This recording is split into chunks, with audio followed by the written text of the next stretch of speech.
সকালবেলা ঘুম দিয়ে উঠে সমস্ত কাজ সেরে নিয়ে চলে এসেছি রান্নার দিকে। কাল লম্বা লম্বা করে একটু বেগুন কেটে রেখেছিলাম, ভেবেছিলাম মাছের ঝোলে দেবো, কিন্তু এখন ভাবছি মাছের ঝোলে বেগুন দিলে মনার ভীষণ অ্যালার্জি হচ্ছে। তাই সব কটা বেগুনকে ছোটো ছোটো করে কেটে নিয়ে একটু উচ্ছে দিয়ে বেগুন দিয়ে ভাজা করে ফেলবো ভাবছি। ওটা মনা খেলে খেলো, না খেলে না খেলো। আমি চলে এসেছি এক গ্লাস জল খেতে। আমার শরীরটা বিশেষ একটা ভালো না, আমার গলার ভয়েসটা হয়তো আজকে একটু অন্যরকম লাগতে পারে। শরীরে কোনো জুত না থাকলে ভয়েস দিতে গিয়েও কিন্তু এরকম অবস্থাই হয়। সমস্ত কাজ সারবো, এবার ঘরটাকে মুছবো, জল খেয়ে নিলাম সবার আগে। আর ওদিকে রান্না তো বসিয়েছি। আর মনা আজকে থেকে আর স্কুল যাবে না, একদম স্কুল যাবে ওর এক্সামের শুরু থেকে। তো সেই জন্য ওর ছুটিই রয়েছে। আর ওদিকে গণেশ ডিউটি বেরোবে, বললো একটু দেরি করেই বেরোবে আজকে। শুভ শুভ সকাল বন্ধুরা, খুদে লাইফস্টাইলে আবার একটা নতুন ভিডিও নিয়ে সবাইকে জয়গুরু জানিয়ে চলে আসলাম। আজকে হচ্ছে সোমবার সকাল মানে হলো হাজারো কাজ। মানে সকালবেলা টিউশনই নেই ঠিকই, কিন্তু টিউশনই বাদ দিয়ে যা যা কাজ থাকে দুনিয়ার সব কাজ বোধহয় একসাথে এসে পড়েছে সোমবার। শরীরটা তার মধ্যে একদম জুতে নেই, পেট ভালো না। সব থেকে বড়ো কথা হলো পেট ভালো না থাকলে মনও ভালো থাকে না, কারণ পেট ভালো না থাকলে হলো শরীরে সকাল থেকেই শুরু হয়ে যায় একটা উঠতে। যাই হোক, দেখা যাক শরীরটা সারাদিন কিরকম থাকে না থাকে। আর হয়তো ঘর ভর্তি জামা কাপড়, এদিকে ওদিকে সেদিকে। কাল বৃষ্টি হয়েছে বলে সব জামা কাপড় ঘরে মেলা হয়েছিল, কিছু শুকিয়েছে কিছু শুকায়নি। আজকে সকাল থেকে উঠে মোটামুটি আমার কাজ হয়ে গেছে, জামা কাপড় কেচে ধুয়ে মেলে দিয়েছি, ঘর মোছা, ওদিকে রান্নার মধ্যে ভাতটা হয়ে গেছে, উচ্ছে বেগুন ভাজাটাও হয়ে গেছে। এখন মাছের ঝোলটা বসানো রয়েছে, আরেকদিকে প্রেশার কুকারে দিয়েছি ওল সেদ্ধ। গণেশ ওল ভাতে দিয়ে একটু ভাত খেতে চেয়েছে, গরম গরম খেয়ে ও কাজে বেরোবে। আর ওদিকে কল খোলা রয়েছে বলে 14 বার তাকাতে হচ্ছে। চলো আজকে দিনটা এভাবেই শুরু করলাম। এদিকে চলে এসেছি এবার বিছানাটাকে গুছিয়ে নিতে। আমার যেহেতু আজকে বেলায় টিউশনই রয়েছে, তাই ভাবলাম যে বিছানাটাকে এখানে গুছিয়ে ফেলি। মনাও এখন ঘুম থেকে উঠে গেছে, আর গণেশও বেরোবে।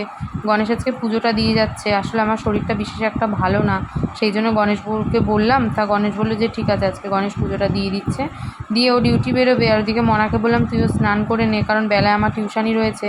স্নান করা হয়ে গেলে জল ঠল ভরার ব্যাপার আছে। আর এদিকে বিছানার চাদরটাকে আর টান করা হয়নি, দেখি এটাকে গোছাবো। আলনায় প্রচুর জামা কাপড় রয়েছে, জামা কাপড় কটাকে ভাবছি এখন সবার আগে ভাঁজ করে গুছিয়ে ফেলবো। আর এদিকে দেখো আমার সবজি কাটা কিছু কিছু হয়ে গেছে, মানে কালকের সবজি। আর এখানে 1 গামলা বাসন, এগুলোকে তুলতে হবে।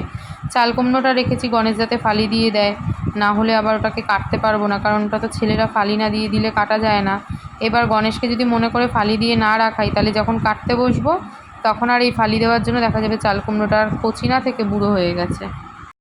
এবার এসেছি দুজনের জন্য একটু চা বানিয়ে নিতে, দেখি একটু চাটা খাই। আসলে আমার প্রবলেম যেটা হয়েছে সেটা হচ্ছে আমার পটিটা হচ্ছে না।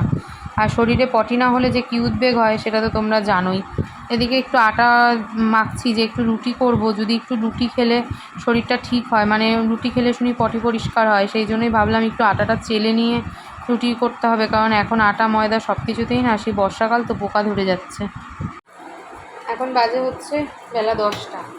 মনা খেয়েছে, গণেশও বেরিয়ে গেছে খেয়ে। আর আমি এখন নিয়েছি হচ্ছে একটা পেঁপের সবজি, পেঁপে বরবটি দিয়ে একটা সবজি বানিয়েছি পুরো ঝোল ঝোল করে। এটা দিয়ে এই যে একটা রুটি, এই একটা রুটি দিয়ে এখন এটা খাবো।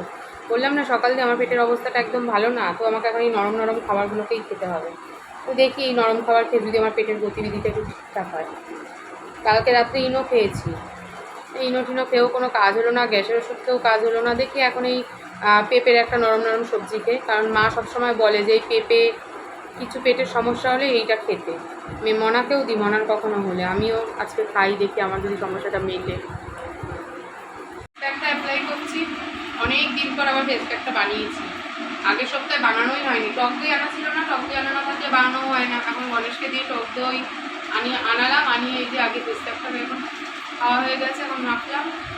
এখন স্নানে যাব, সমস্ত ভিডিওগুলোকে আপলোডে বসাবো।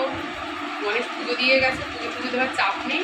তারপর টিউশনিতে বসে যাবো, প্রায় 10:30 11টা বাজার এই করে সারতেই করতে ঢুকে যাবে। আর পুজো তো আজকে কমপ্লিট আগেই হয়ে গেছে। মনা এখন এই ঘরেই পড়তে বসবে, আমার তো সব পড়তে আসবে। বিছানা রেডি করে নিয়েছি, আর নিয়েছি হলো একটু শশা আর পেয়ারা, নুন আর গোলমরিচ গুঁড়ো দিয়ে। এটা দিয়ে মনা ফল খেতে ভীষণ পছন্দ করেছে। মনা আর আমি দুজনেই খাবো। আর আমার শরীরটা তো আজকে জুতেন না।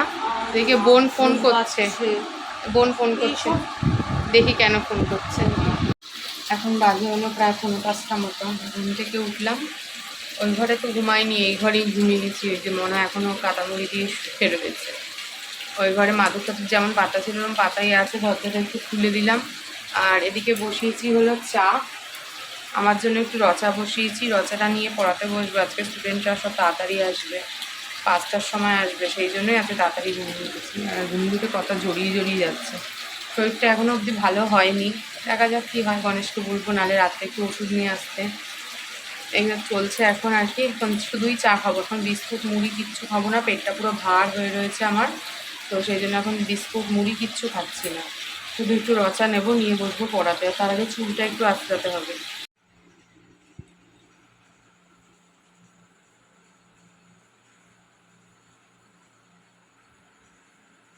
টিউশনি কমপ্লিট করে জাস্ট উঠলাম, আর গণেশ আজকে ছবিটা নিয়ে এসছে।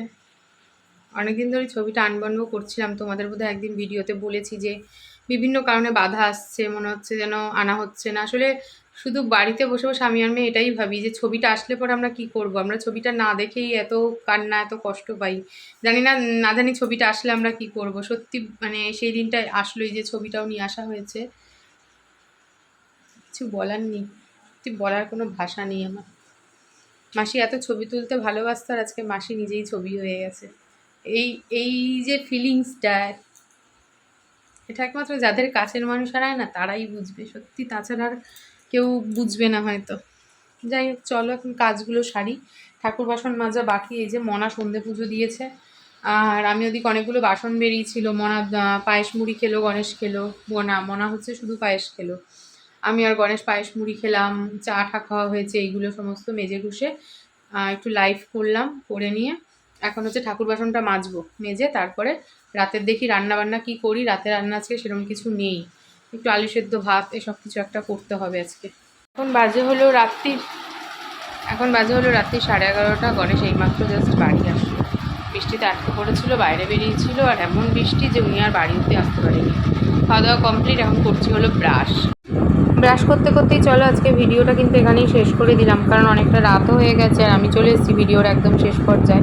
ভিডিওটা যদি ভালো লাগে অবশ্যই প্রথম থেকে শেষ অবধি দেখো, লাইক কমেন্ট শেয়ার করো, আর চ্যানেলটা অবশ্যই সাবস্ক্রাইব করে দিয়ে যেও।